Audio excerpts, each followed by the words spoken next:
Welcome back to my channel. Did you know that you can get your flower to root on its own without separating it from the stem using a plastic cup?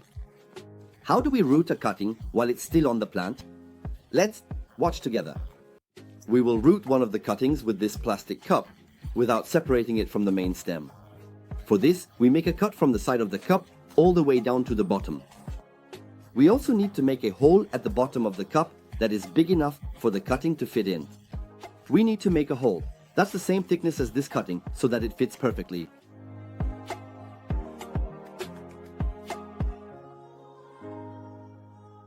Try to place the prepared cup up to the point where the cutting connects to the main stem. Make sure it sits completely like this. Cover the gaps at the bottom of the cup with a tissue or a piece of cloth so that the soil we will fill it with doesn't leak out through those gaps.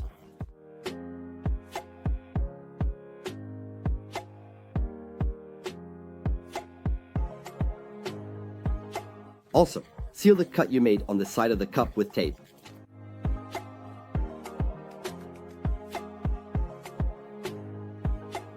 As for the soil that we will fill into the glass, add coconut peat to the peat soil used as plant soil.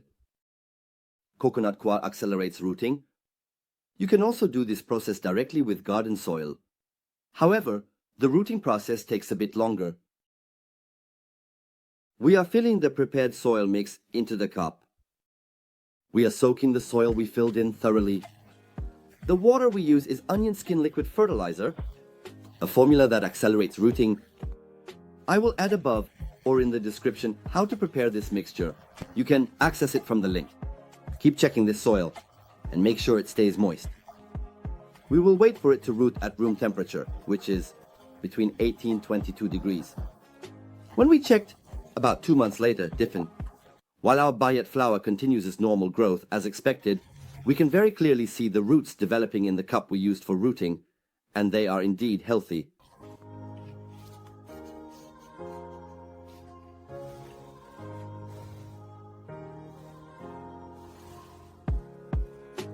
Now, what we need to do is to cut the rooted cutting from the main stem with a sterile pair of scissors.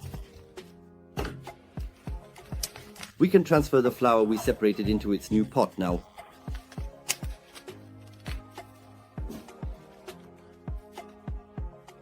As for the potting soil, we will use a mixture of some garden soil, peat, and pumice stone.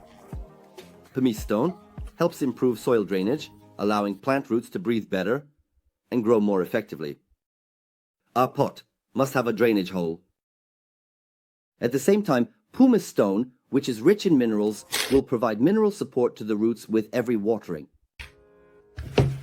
Fill the potting mix up to halfway.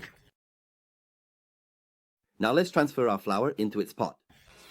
When you take out the plastic cup, you can see the root development more clearly.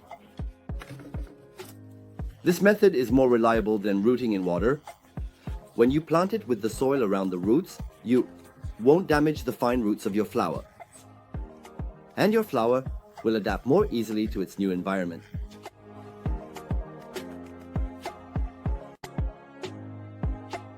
It's not a problem if our flower hasn't grown straight.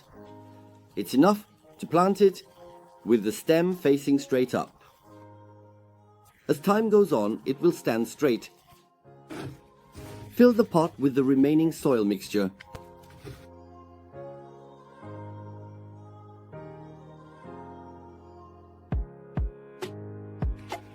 Gently press down on it to compact the soil. Give the first watering, the life-giving water.